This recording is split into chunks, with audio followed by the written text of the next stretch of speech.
The Deseret Book Audio Library presents Get Up and Glow, What It Means to Arise and Shine Forth in the Latter Days. A talk by John Bytheway.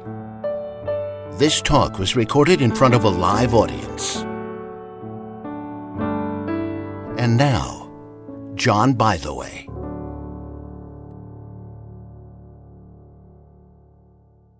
This is really nice to be with you. Just 2 days ago, I spoke at the prison, so I'll say that again. It's really nice to be with you. No, I was surrounded by felons 2 days ago, and it was actually a wonderful experience, very interesting. Some of these men that were there look at you with this, give me everything you got look. I need some hope, I need something, and it was really kind of a very spiritual experience for me, but I am glad to be with you tonight and to share some ideas with you about our theme this year from section 115, verse 5, which is Arise and Shine Forth, that thy light may be a standard for the nations. But first, I want to start by talking about the technology of waking people up. And I don't know how, for many thousands of years before the first alarm clock was invented, I Googled it today, the first alarm clock was invented in about the 15th century. But for thousands of years, people woke up with a rooster. And I read the children's books, and I saw the pictures of a rooster crowing as the sun was rising type of a thing. And then I served my mission in the Philippines, and I'd like to make a couple of corrections to those children's books. First of all, roosters do not go cock-a-doodle-doo. That's the wrong rhythm. And I know this because on my mission, I used to hear them every morning, and this is the sound. But they're not done. But they're not done. And they didn't start at sunrise. They started like 4 in the morning, right?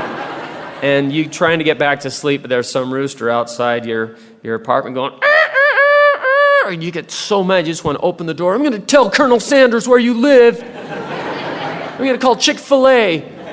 You're going to be a nugget in combo meal number 3 if you don't be quiet. So I learned that. They don't start at sunrise. They rise earlier than that. And they don't say cock-a-doodle-doo. It's, okay, I'll stop that now because you're getting sick of it, and now you've had a taste of every morning on my mission, right? Well, over time, clocks were invented, and then an alarm clock was invented. And the first alarm clocks, you had to wind them twice. You wind the clock, but you also wind the alarm. And when the alarm goes off, it's you see a little hammer up there between the two bells, and the hammer goes back and forth. And starts to slow down as it unwinds. Now, once it's done, is it going to ring again? No. See, these are the ancient clocks we're talking about here, okay? It's done ringing. And also, if you don't wind it at night, it won't ring at all. If you don't wind the clock, it might run out during the night. But alarm clock technology improved and became electric. And today, we have built-in procrastination features on our alarm clocks. Okay, what's that called?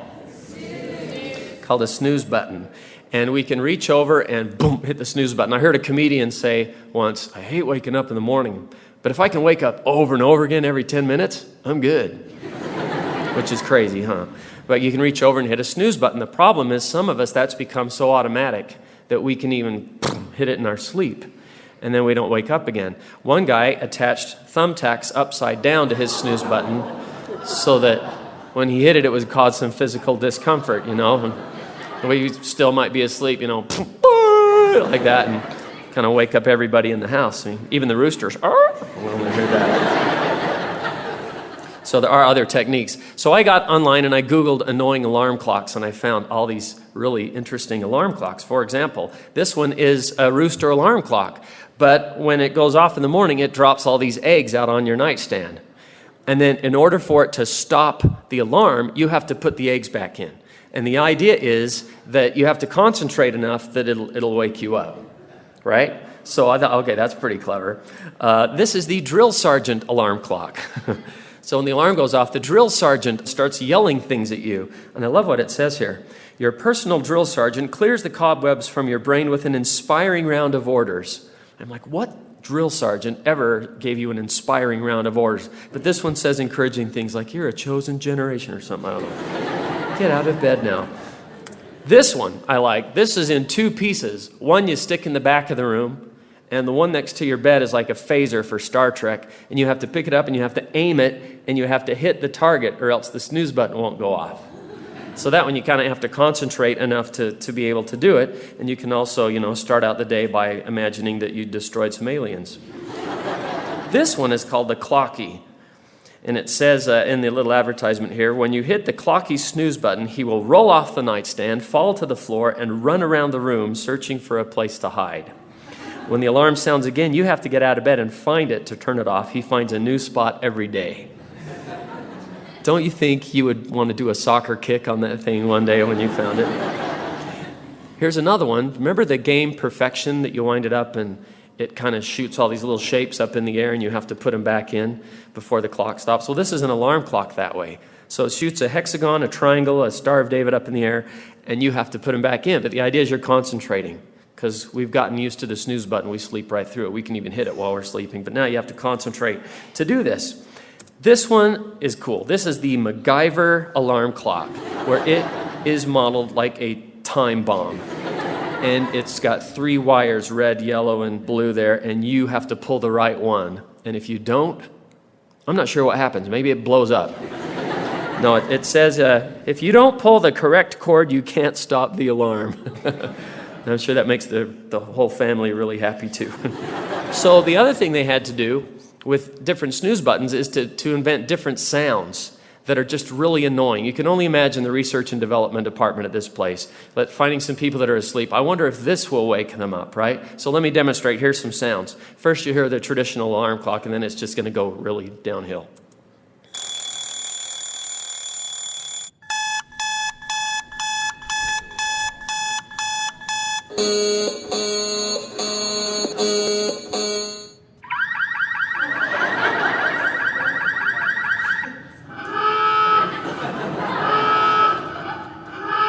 This is the worst one, I think.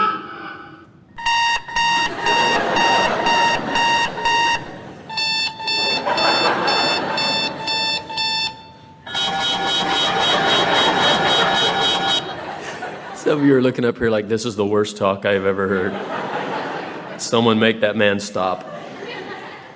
So yeah, that brought up some memories, didn't it, when you heard some of those clocks? Maybe of some alarm clocks that you've destroyed with your hand. Well, why did I introduce this idea? Because I want to demonstrate next, what does a spiritual alarm clock sound?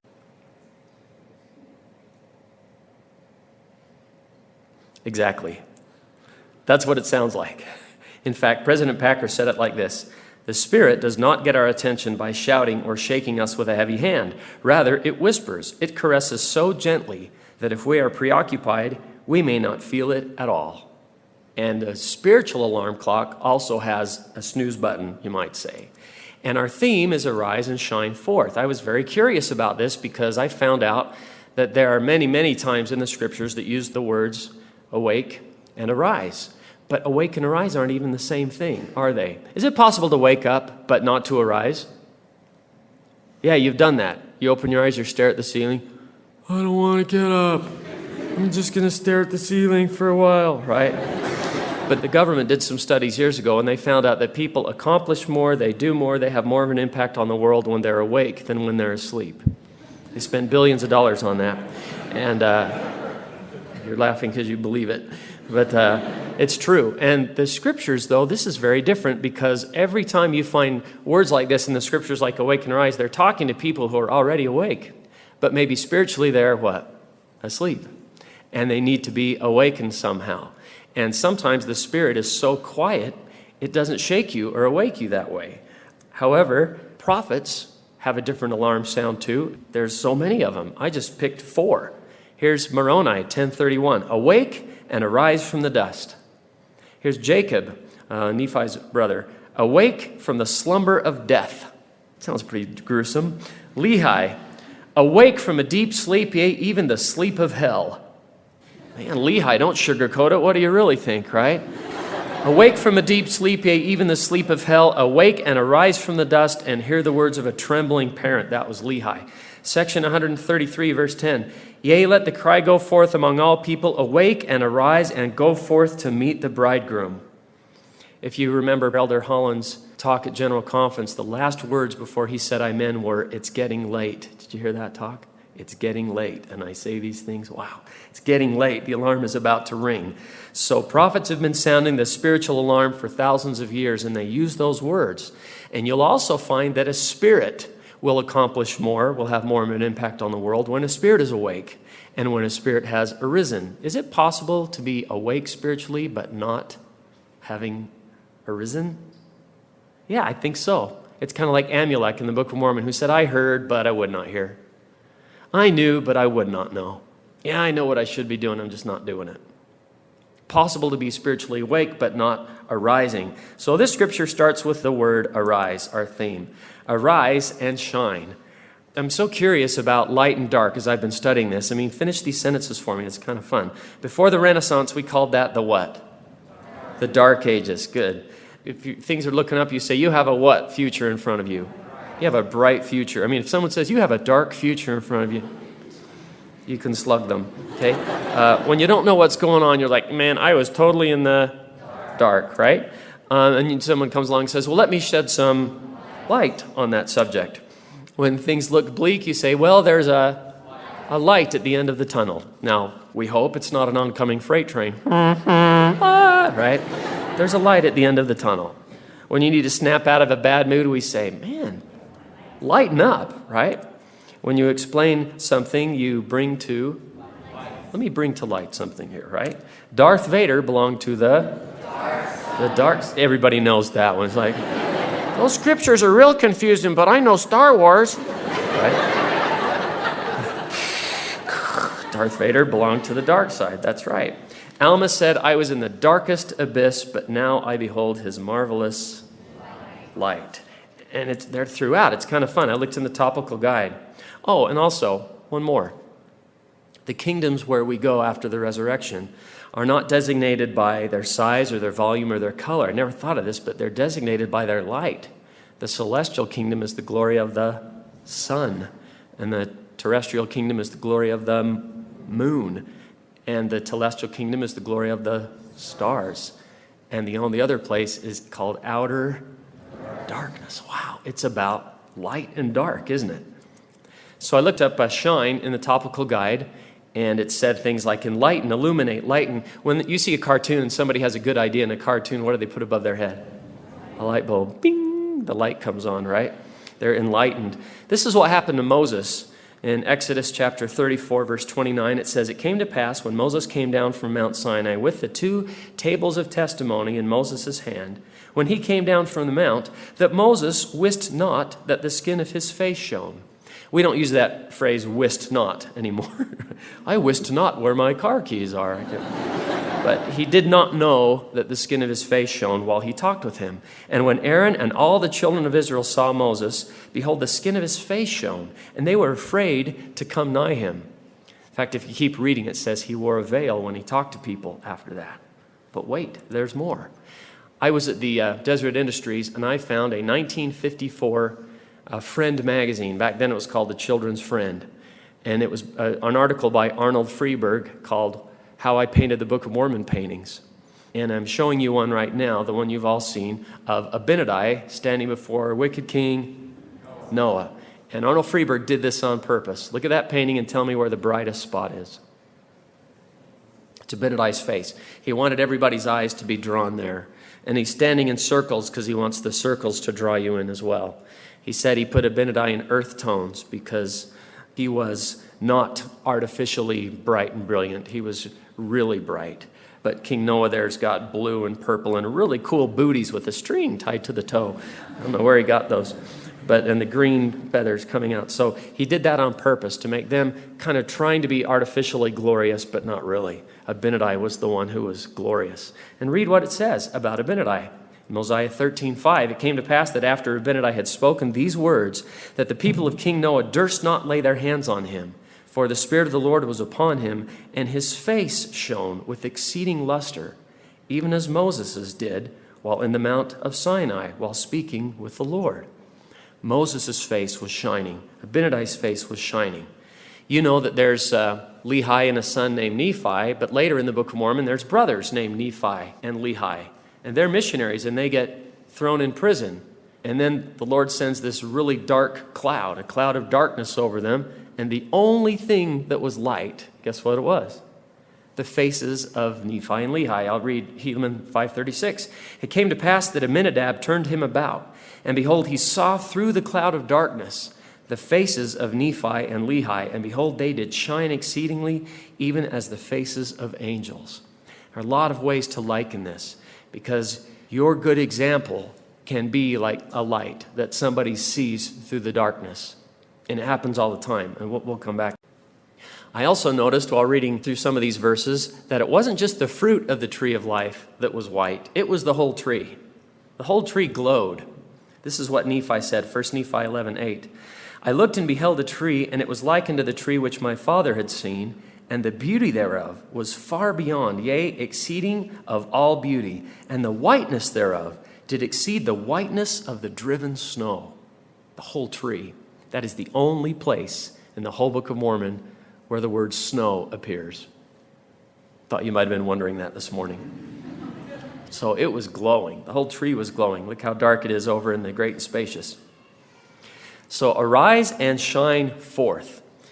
This is something Plato said. You've heard of Plato, Aristotle, Socrates? Morons. Are you seeing that movie? Sure. They weren't morons, but Plato said, we can easily forgive a child who is afraid of the dark. The real tragedy of life is when men are afraid of the light. What an interesting thought. The book of John, he said something similar. Men loved darkness rather than light, because their deeds were evil. For everyone that doeth evil hateth the light, neither cometh to the light, lest his deeds should be reproved. Isaiah said it this way, woe unto them that seek deep to hide their counsel from the Lord, and their works are in the dark. And they say, who seeth us, and who knoweth us? To try to hide from God is a little bit insane, isn't it? If you're going to a mall or a fireside, any place you're going where you have to park your car, where's the safest place to put your car? Under a light. Men love darkness rather than light. It's interesting to think about all the different ways that this works. Sometimes faces can also be, I wouldn't know if it's dark, but maybe they just don't shine. Isaiah also said, their countenance doth witness against them, and they cannot hide it. But wait a minute, brother, by the way, doesn't it say we can't judge a book by its cover? Yeah, that's an old saying. Joseph Smith also said that you can't look at somebody without being able to tell something of their character. So truth is kind of in the middle there somewhere.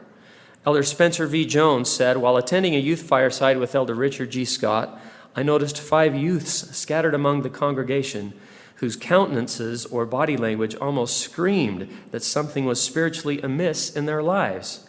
After the meeting, when I mentioned the 5 youths to Elder Scott, he simply replied, there were 8. Interesting. And I don't fully understand this, but some people can really see that. People can see a light with you sometimes. We'll talk about some in a minute.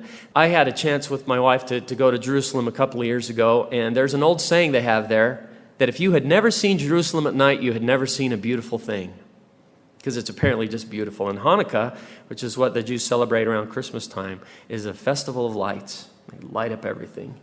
And it's on a hill. So you can see why Jesus would teach the people and say, a city that is set on a hill cannot be hid. Neither do men light a candle and hide it under a bushel, but they put it on a candlestick, and it gives light to all that are in the house. You notice the verse doesn't just say arise and shine, but arise and shine what? Forth. It goes somewhere. You can shine, but then you can put a bushel over it, and it's not shining forth. But we're here in the world to shine forth. And it's hard because the world's getting darker. The darkness is getting gross, to quote Isaiah. And it's getting darker, and the Lord didn't say, okay, everybody, go hide in the mountains and build a compound and stay away from everybody. No, he gives us the assignment to stay here and be a light to the world in the midst of a lot of darkness. That's tough. But that's the assignment we have. Arise and shine what? Forth.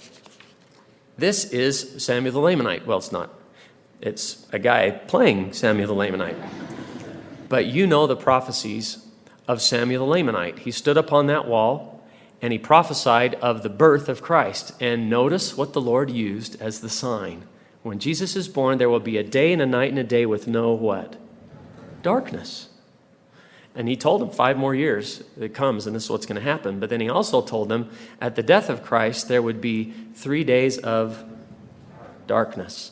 And the Book of Mormon describes it. It says you could feel the vapor of darkness. It says they couldn't even light a fire.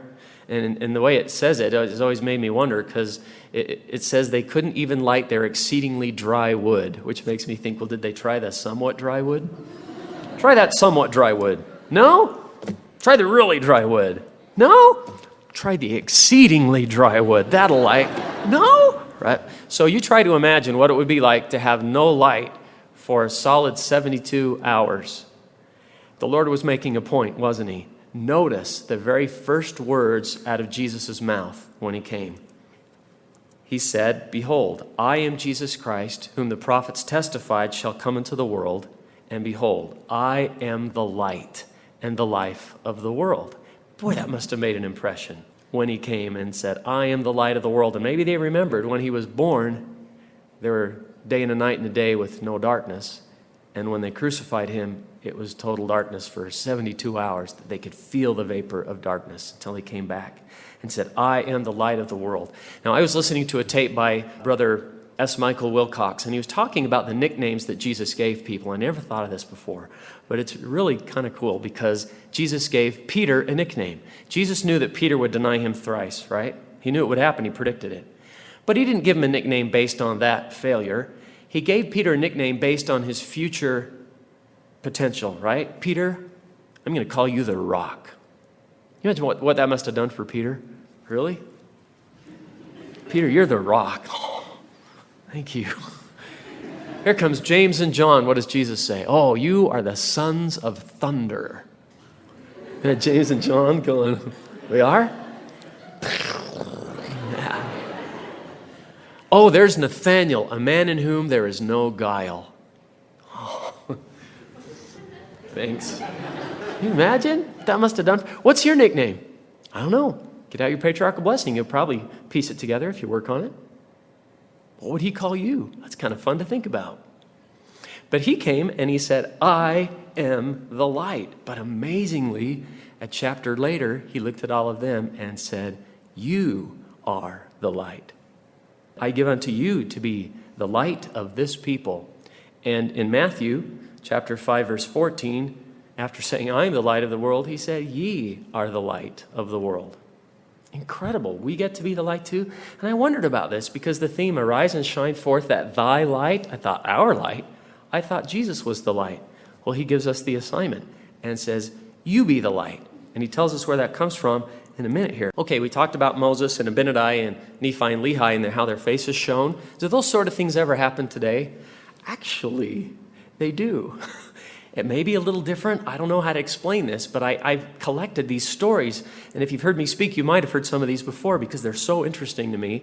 But my friend Brad Wilcox said a young women's leader told him this. She was putting some young people on an airplane in Dallas. And she said, they were standing behind me at the reservations counter, and they were being so loud and obnoxious. Now, I know this is shocking to you. What? LDS teenagers being loud and obnoxious? I just can't imagine. So I am shocked and amazed. But they were being loud and obnoxious. And the Delta Airlines lady, or whatever airline it was, kept looking up at him like. And finally, she said to the young women's leader, who are these young people? And the leader told him, it's a group of LDS youth, and they're going off to a youth camp. And she said, quote, I have never seen so many bright eyes. Do those stories happen today? Well, I keep hearing them. Here's another one. President Faust gave a talk in October of 2005 called A Light in Their Eyes, and he talked about trying to get to open the BYU Jerusalem Center. The church has this land that you just can't believe what a great spot it's in, where the BYU Jerusalem Center is, overlooking the old city. My wife and I went there. We went to sacrament meeting in the BYU Jerusalem Center on a Saturday, because that's a Sabbath there. And we get out the hymn books, and we're singing, There is a green hill far away, and we're going, it's right there. I mean, it was amazing. There is a green hill far away without the city wall. Wow, it's right there. So that was cool. Well, in order for the church to get permission to build that facility there, they had to promise that they would not use it to proselyte. If you go there as a student, you have to sign a form. You will not go around and tell people about the church. Okay? So President Faust says this, to our knowledge, the church and BYU have kept scrupulously and honorably that non-proselyting commitment. After the lease had been signed, one of our friends insightfully remarked, we know you're not going to proselyte, But what are you going to do about that light that is in their eyes? We're going to give them sunglasses. Cannot go outside unless you wear these, right? People see it. People notice it. It's interesting. Paul Harvey, who of the adults remember Paul Harvey, the radio commentator? Stay tuned for news, right? Paul Harvey talked on the radio, did news and commentary all the time, and he visited one of our church schools, President Faust said, and later he observed about the students, each young face mirrored a sort of sublime assurance. These days, many young eyes are prematurely old from countless compromises with conscience. That's good. But these young people have that enviable head start which derives from discipline, dedication, and consecration. Our eyes were not darkened by constant compromises with conscience. That's interesting. My friend Brad Wilcox, guy who told me the first story, told me this one too. He was a mission president in Santiago, Chile, and he's an elementary education professor, and he loves children's books. So on P-Day, he's taking the missionaries to an elementary school to read to children. And you know, you're used to this, maybe. You grew up around here, perhaps. You've seen a big group of missionaries walking around. But take 50 missionaries in any big city in the world and have them start walking down the street, and it stands out. In fact, if I were to take this awesome group right here and plop you in some big city in the world and you start walking down the street, you would stand out. You really would. You might not think so, but you really would. Well, this woman is out watering her grass, and she sees these missionaries go by. Now, just do the math in your head, okay? It's a bunch of missionaries. Are they smiling? Are they laughing? Are they joking with each other? Sister missionaries, they look modest but sharp. They're joking with each other. They're all walking down the street. There's just a lot of joy in their faces. You know that's what you would see. This woman's watering her lawn, and suddenly she's just transfixed. Watching them go by. I mean, her shoes are totally soaked by now. Brad said, I'm locking up the gate with Debbie. We turn around, start walking up the street. By the time we got there, she was out on the street. Watching this group go by, she looked back at us, and seeing that they were dressed the same, must have known these guys are connected, and said to Brad in Spanish, who are they? And I am sure Brad unloaded on her with both barrels and told them who they were, right? Probably got 10 appointments too. But she said, translated from Spanish, when they walked by, it was as if the sun came out. Isn't that awesome? Maybe she should have asked him, hey, what is that thing you got going there? They could have turned around and said, there is sunshine in my soul today. Is it hot in here or is it just me? Right? More glorious and bright than glows in any earthly sky. For Jesus is my light. Can we come and tell you about him? Right? That'd be great. But wait, there's more. In 2002, Deseret Book published a book called Why I Believe. And there's a story about Gladys Knight in here. Who knows who Gladys Knight is? Gladys Knight and the Pips was a singing group. Gladys Knight would sing and the Pips would back up and they would do this on that, you know. I called her office to get some more information about this and they said, oh, I'm sorry you just missed her. She's leaving on a midnight train to Georgia. You knew that's, the adults are laughing, the kids are like, huh? Why didn't she take a plane? And the Pips would back, on that midnight train, leaving on a midnight train, and they would do all that. So Gladys Knight joined the church. And go find a picture of her. She glows. Gladys Knight joined the church, and she was at Disney World. And this is her story. She said, during the first part of the show, the director of Disney World pulled several questions out of a container and read them while I did my best to answer. Most asked about my career and my hits, but one question went something like this. I have been a fan of yours for many years. Yet lately, you've had a greater light about you. Could you please share with us how this happened? And Gladys Knight said, now, we had a very mixed audience that night, many different ages, races, and religious backgrounds. Attempting to be diplomatic, I answered something like this. I have learned more about God's standards or commandments that, if obeyed, bring greater peace and happiness. It's not enough to just talk about them as so many people do. I am now striving more than ever to live them. Gladys Knight continued in her chapter here. Afterwards, several other career-oriented questions came up. Then the director said, we have 2 roving microphones in the audience. We'll just take a few more moments for those who would like to ask some more questions. One of the first people to stand up was a tall, beautiful African-American woman sitting near the front. After receiving a microphone, she said, I am the one who asked about the light you now have. Could you please tell us more specifically how you got that light? The question was direct, so I gave a direct answer. I have become a member of the Church of Jesus Christ of Latter-day Saints. End of quote. To the surprise of some of my friends, she says, watching the show, the audience suddenly burst into applause. Must have been Mormon night at Disney World or something. Gladys, right? Something like that. Now, do only Mormons have that light?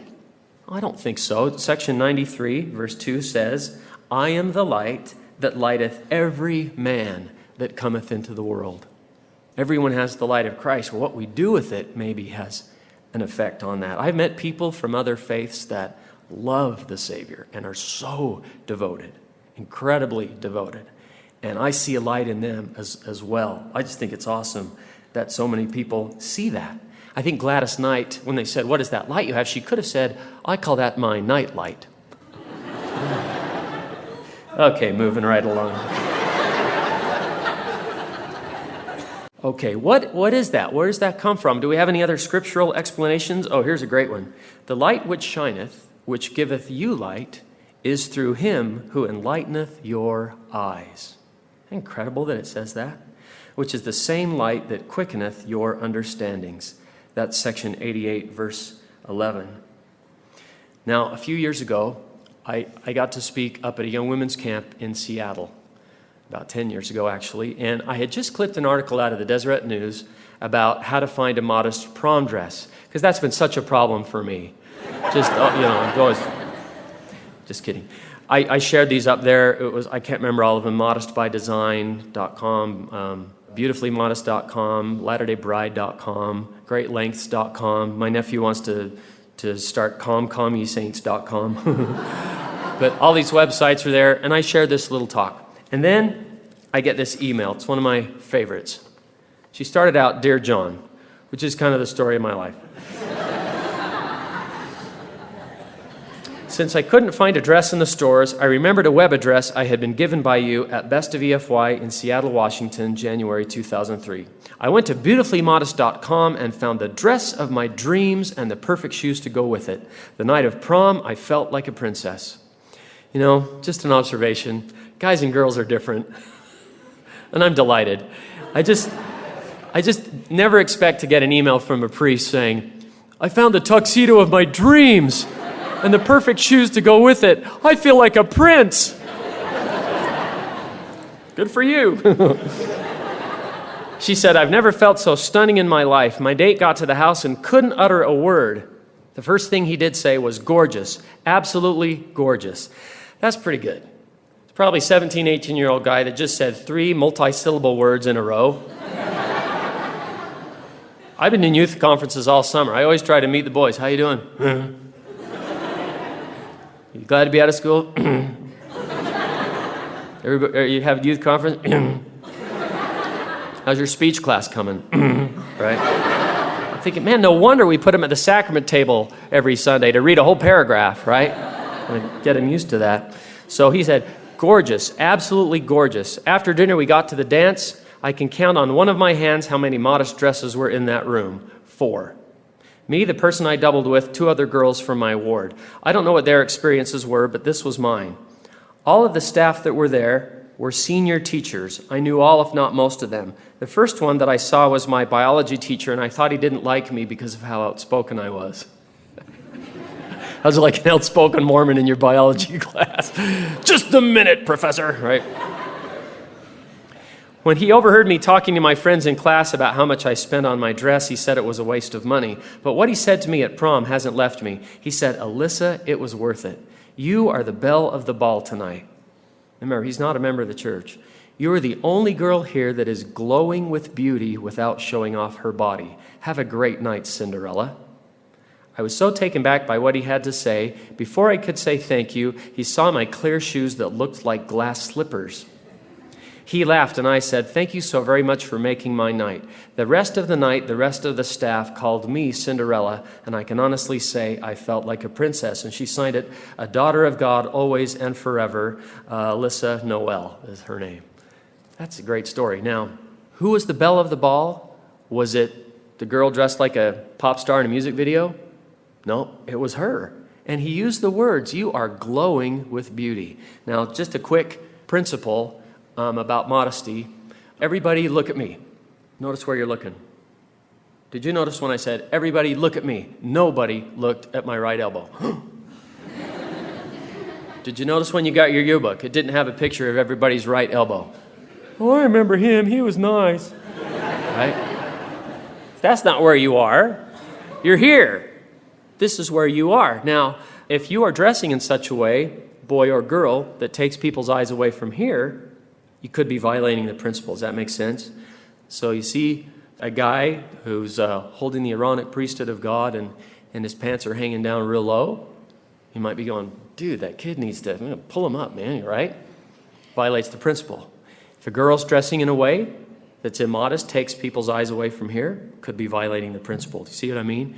And here's this girl who is called the belle of the ball by all the staff, called her Cinderella that night because she was glowing with beauty. I love that. Sister Elaine Dalton, in your May 2010 Ensign at Young Women's Conference, she said, deep beauty is the kind of beauty that shines from the inside out. It is the kind of beauty that cannot be painted on, surgically created, or purchased. It is the kind of beauty that doesn't wash off. Listen to this phrase. It is spiritual attractiveness. Maybe I shouldn't say this, but have you ever seen somebody that's physically attractive but not spiritually attractive? And wouldn't somebody that's physically attractive want to also be spiritually attractive? And wouldn't they want to know that spiritual attractiveness is even better than being physically attractive? So I gave a talk at the visitor center downtown, is having youth conferences now. And I spoke down there, and these sister missionaries came up to me and said, you have to hear what happened. Sister Christensen and Sister Perez. She said, one day we took a few people from Argentina around Temple Square. My companion speaks Spanish and I don't, so I was praying that I would understand what they were feeling and that they would feel the Spirit. At one point in the tour, one of the women looked at me and started gesturing up and down with her hand while saying something about what I looked like, I guess. I just looked at my companion who had a big smile on her face. Then the woman did the same thing to my companion.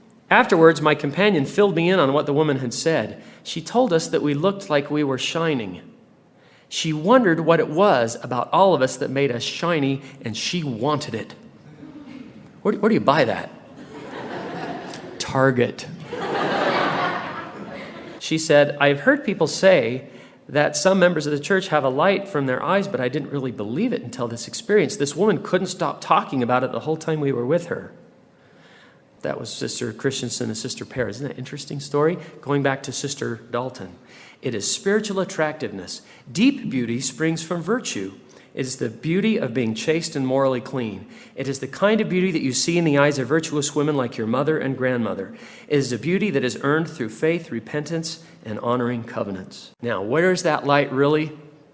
Jesus mentioned it, 3 Nephi chapter 18, verse 24. He said, therefore, hold up your light, that it may shine unto the world. Behold, I am the light which ye shall hold up, that which ye have seen me do.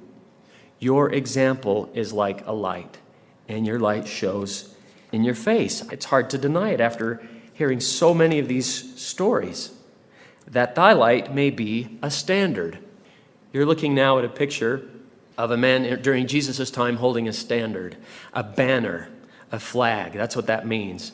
An ensign. It says all those things, I think, in the topical guide. It's a flag, it's a banner, it's an ensign. It says, this is who I am. This is who I represent. This is the side that I am on. So when an army watched in, you knew who they were because they had their ensign, their flag, their banner out there, their standard. So the standard bearer is the guy that's holding it. Now, the word standard, the first syllable is stand. The opposite of standing would be to shrink, to buckle, to wilt, to compromise, to be a chameleon. Is everybody doing that? Okay, I better do it too, right? But to stand and to have a standard means you're not ashamed of it. You all know the verse from the New Testament, I am not ashamed of the gospel of Christ. Well, in the same way, let us say, I'm not ashamed of the standards either. They're awesome. They would save the world. In fact, the way you can look at it is the if everybody rule. Somebody gives you a hard time about your standards, You can say, well, think about it. What if everybody kept the word of wisdom? How would that change the world? Well, let me think. Smoking, 443,000 deaths from smoking, more than HIV, illegal drugs, alcohol, car accidents, suicides, and murders combined. What would happen if everybody believed in the word of wisdom to drunk driving? 33,808 people were killed in traffic accidents in 2009, and 10,839 of those deaths were a result of alcohol. An additional 254,000 suffered injuries due to an alcohol-related accident.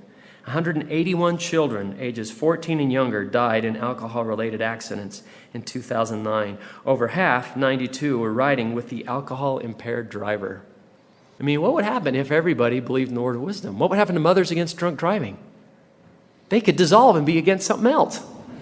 They could be Mothers Against Distracted Driving or something, right? It would be incredible if everybody believed. They don't have to be embarrassed about that. That's wonderful. What if everybody believed in the law of chastity? What if everybody did? How would that change the world? The U.S. Census Bureau said in the past 50 years, the percentage of children who live with two married parents dropped 22 points. During that same time, the number of babies born to unwed mothers jumped from 5% to 40%.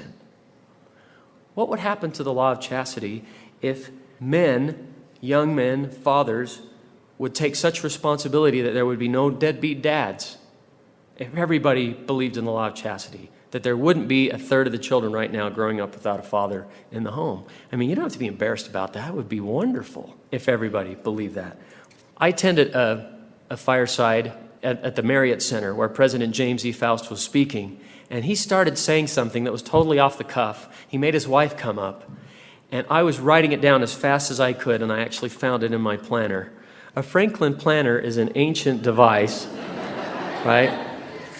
It came before the iPhone, and I wrote it down as fast as I could, and this is exactly what happened. So this is what I have in my notes. Exchange between Elder and Sister Faust, February 28th, 1993, at a regional conference at the BYU Marriott Center. This is before I was married, it looks like.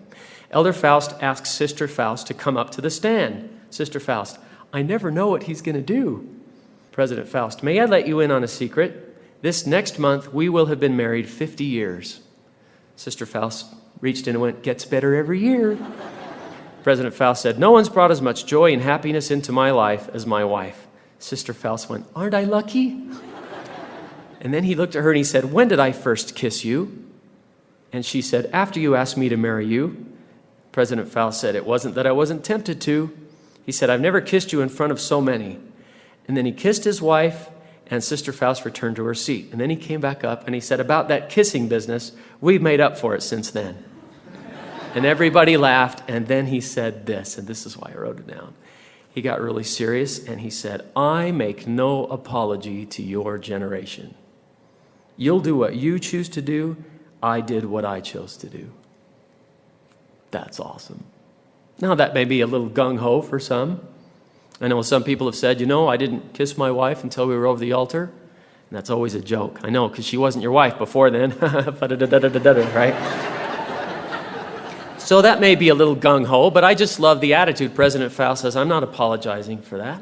I make no apology for that to this generation. Look what's on television. I did what I chose to do. You'll do what you choose to do. Well, we've been given some brilliant choices to make. Not only are these things we're talking about the right thing to do, but they're brilliant because of the impact, the consequences that you will avoid, the bad consequences you will avoid. No wonder we have a hymn called How Gentle God's Commands, how kind His precepts are, because we avoid so many problems if we just keep the commandments. We say those three little words, right? What are those three little words? I love you. But how does Heavenly Father say, I love you? Sometimes His three little words are this, thou shalt not. He loves you so much, He says those three little words to help you avoid bad consequences. How do mom and dad say, I love you? Sometimes they say, I love you. Sometimes they say, where are you going? Who are you going with? What are you going to do? And when will you be home? Now, the opposite of that would be more like, I don't care, go do whatever you want, go mess up your life. But sometimes I love you sounds like, where are you going? Who are you going with? What are you going to do? When will you be home? That means I really care. So don't get those mixed up. What would happen if everybody believed in being honest, true? My dad used to say chased by an elephant, but really it says chaste, benevolent, and virtuous. What would happen to the police department? I mean, think about it. Murder, gone. Homicide, gone. Drug dealing, gone. Burglary, gone. Robbery, gone. Grand theft auto, gone. Speeding, no, we'd have that. In fact, a lot of it would be us, because we believe in meetings, we hope for meetings, we have endured many meetings. We hope to be able to endure more meetings, and we're always late to our meetings, right? Get in the car, kids, we've got to go to church and learn how to be nice. Right? So yeah, we still may have speeding. But what would happen if everybody believed in that? It would just be, it happened. It happened. It happened once. It's called 4 Nephi chapter 1. It says 4 times in that chapter there was no contention. And it's so short. It's like 285 years. And it's just one chapter. Why is it so short? Nothing to report. Amazingly, the people kept the commandments and they prospered in the land. Who knew? Which is exactly what they had been promised. You don't ever have to be embarrassed about your standards. Now, how you explain them is the hard part. It's hard not to come across as self-righteous, so you have to be careful how you do it. Oh, this is what I believe. I love it. This is what I believe. Not everybody does, but this is what I believe. Somebody gets out a movie. You don't want to be there. You don't want to see it. You don't want to come across self-righteous. Maybe you say, oh, you know me, you know my family. We just like Disney, you know. You have any Mickey Mouse? Ha ha, oh, he's funny, ha ha. Right, you think of something, but you try to find a way, and you stand up for your standards. You don't shrink, wilt, compromise, because that's not what we're called to do. A standard for the nations. Well, the nations, that's kind of hard. I mean, I don't know how many of you woke up and said, you know, I really need to do something for Zimbabwe today. In Kazakhstan, that was yesterday. But if you look in the topical guide, it says nations, it says Gentiles, it's the world. You have to be example to everybody around you. That can mean the home. That can mean the neighborhood. That can mean the school. That can mean the nation. I know of a kid that wasn't having family prayer at his home. So what did he do? He just showed up at the dinner table with the scriptures. Dad, we've been forgetting to have scripture study and family prayer. Can you believe it? Why don't you start reading? Go ahead. Right? Mom, Dad, it's 10 o'clock. We forgot to have prayer. Can you believe it? I'll go get the other kids. I'll be right in. And if you have to, you be a Nephi in your home. When a Nephi leads, a Sam will follow. Was Sam older or younger? He was older. But when a Nephi leads, a Sam will follow. So you can be a light and lift up a standard in your home. How about your neighborhood? Oh yeah, that works. President Faust told a story about a guy who, when he drove to work, he always saw this girl waiting for the bus. And he said she would always smile and wave. He said she was 13, she had a mouthful of braces, and they reflected off my headlights. But he said, I'd drive by and she would always smile and wave. And he looked forward to that every morning, to seeing this girl. His name was Hankins, President Faust says. This is a talk he gave in your May 2006 Ensign. Hankins had a daughter named Cheryl who was about the same age. Well, one day, Cheryl asked her parents' permission to attend an activity. Her friend said, will you come to MIA with me? MIA is what they used to call young women's. Mutual Improvement Association, they called it. The activity was MIA, the forerunner to the Young Women program. Cheryl enjoyed MIA and after a while told her parents that Vicky, this girl, was a Mormon. It wasn't long before Cheryl came home from school and said that Vicky was sending 2 young men over, the missionaries, to tell the family about the church. The elders arrived, taught them about the Book of Mormon, Joseph Smith, bore their testimonies of the restoration of the gospel. As a family, they began to read these new scriptures and were soon captivated. Mr. Hankins finally met Vicky. She was the smiling girl he had seen so many times at the bus stop. She was present when he and 2 other members of his family were baptized. Brother and Sister Hankins became convinced the greatest potential for missionary work lies in the youth of the church. President Faust said, each one of you can be a friend to someone, even if it is only by smiling. Like Vicky, listen to this line of President Faust, you can let the sunshine that is in your heart show in your face. You can lift up a standard to the home, to the neighborhood, to the school. Whether you even say a word, if you just stand there and wave, you're teaching something. A little poem. You tell on yourself by the friends you seek, by the very manner in which you speak, by the way you employ your leisure time, by the use you make of dollar and dime. You tell what you are by the things you wear and in the way you do your hair, by the kind of things at which you laugh, by the records you play on your phonograph. A phonograph is an ancient recording device, also known as a record player. I got this far and I thought, I'm rewriting the poem. Let's try that again. By the kind of jokes that you applaud, by the songs you play on your iPod. You tell what you are by the way you walk, by the things of which you text and talk, by the manner in which you bear defeat, by so simple a thing as the way you eat, by the books you choose from a well-filled shelf. In these ways and more, you tell on yourself. And just be you. You already are lighting up the room in here. Just be you. President David O. McKay said, every person radiates what he or she is. Notice that word. You contribute to an ideal home by your character, controlling your passion, your temper, guarding your speech, because those things will make your home what it is, and it will radiate to the neighborhood. How about being a standard for the school?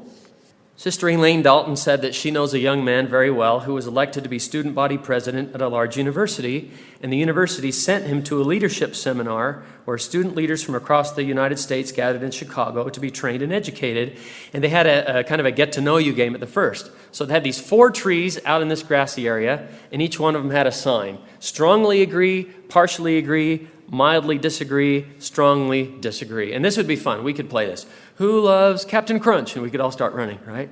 You love it too? That's so awesome. You have to be careful. If you look down, you love it. Boom, you get hit by a branch. You have to call the branch president. That was dumb. His bark is worse than his bite. It's good. Just stop right there. So you have these trees that are labeled. He throws out these different questions. People run to these different trees. So they did a bunch of these. Who loves scary movies? Oh, they all run to the tree and they find out what the other people are like. Well, toward the end of the exercise, Sister Dalton says, the leader asked, do you believe in premarital sex? Without hesitation, this young man ran to the tree marked strongly disagree. You can just guess what's going to happen. He gets to the tree, he turns around, and what? He's alone. He's alone, right? He said the other students were laughing and pointing at him saying, Jess, you're so funny, you're not really serious. Think of the imagery. A man standing alone by a tree while others are laughing and pointing. Does that remind you of anything? You're so funny, you're not really serious. He said, I knew what I had to do, so I said, no, I'm not funny, I'm serious. There was stunned silence, and then the group dispersed, leaving Jess standing alone by the tree. He felt out of place and, yes, weird. But he wasn't weird, Sister Dalton said. He was right. And he was not alone. Obviously, the Lord was with him, but listen what happened later. During the week, many of the student leaders came to him privately and said they wished they had known years earlier what he knew.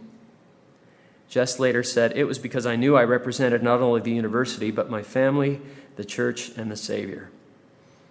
So, boy, that opportunity may come sometime. Are you willing to run to the tree and then stand? Stand for what you believe. That's a good story. But there's more. What if you're a girl? Oh, thanks for asking. I got this from meridianmagazine.com.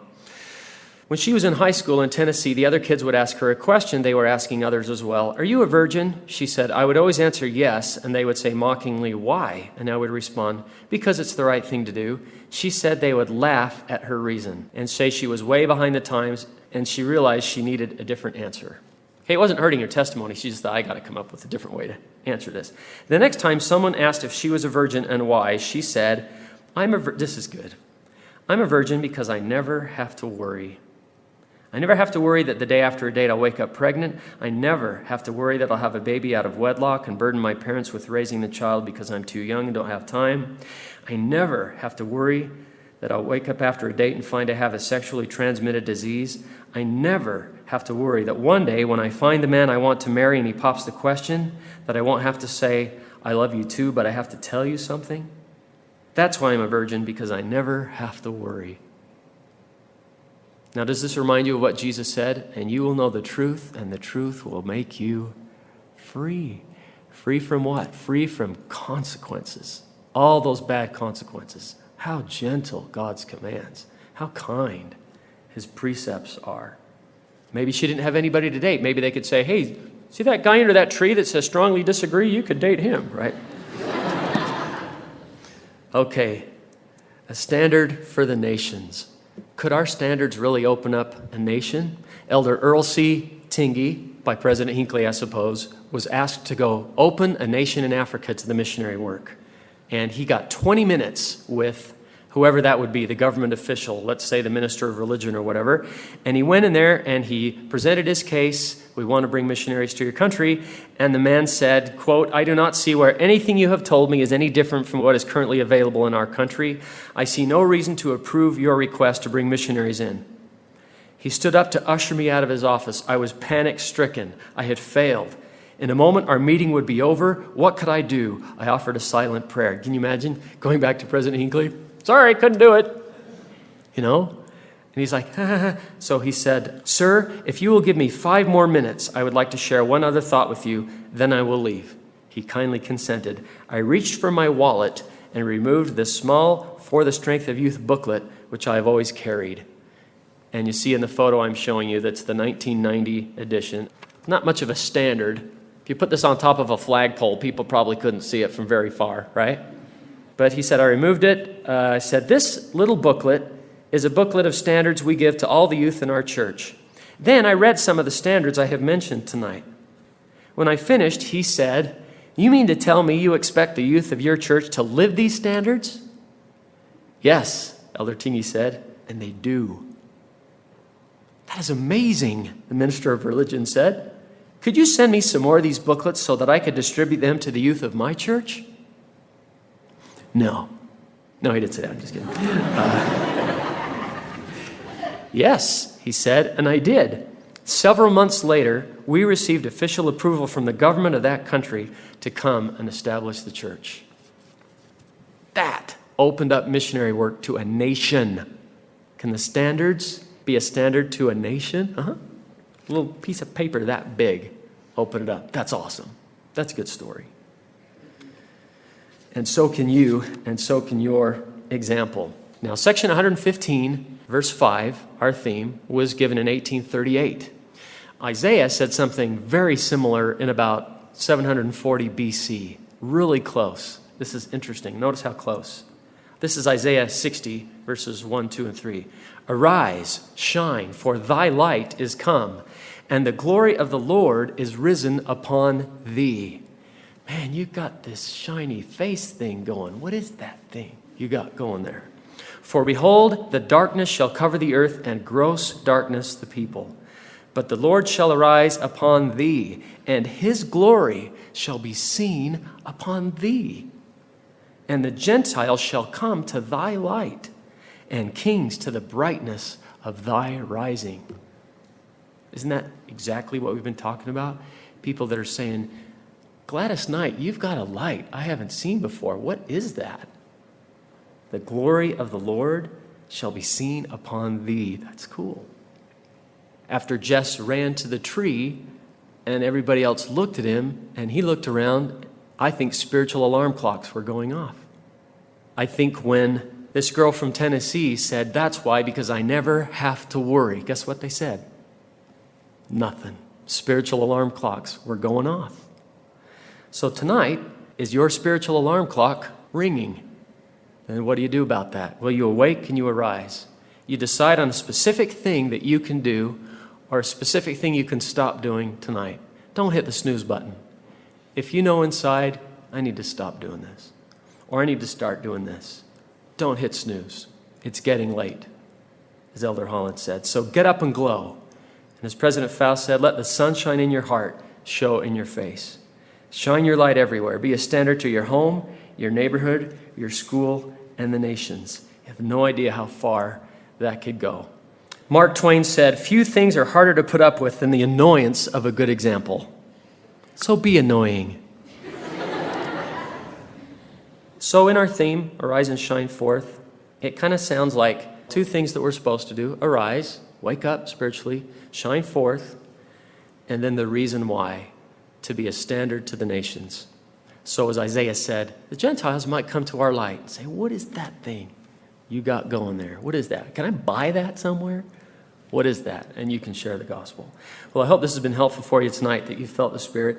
And I offer these thoughts and these ideas with the prayer that you will listen to that alarm clock. And I say this in the name of Jesus Christ. Amen.